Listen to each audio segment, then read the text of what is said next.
Hey everyone, welcome back to the channel. If you are new here and want to learn Waze from absolute zero, then you are in the right place. In today's video, I'll show you how to download a route on Waze and how offline navigation actually works in this app, step by step in very simple language. First, open the Waze app on your phone. Make sure your mobile data or Wi-Fi is switched on. This is very important because Waze is different from apps like Google Maps.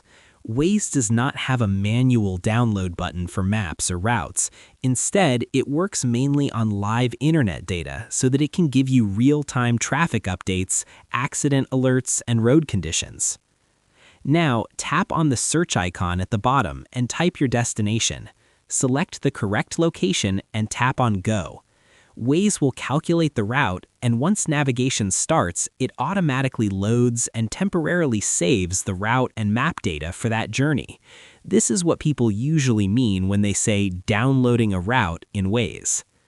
If you travel on the same road daily, like home to office, Waze slowly learns your habits. It remembers frequently used routes and keeps them ready.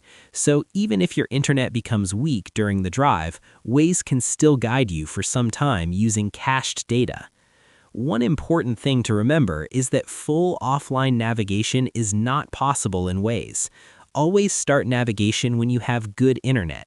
That way, even if the signal drops later, your journey won't be interrupted. So that's how route downloading works in Waze. If this video helped you, hit the like button, subscribe to the channel, and I'll see you in the next one.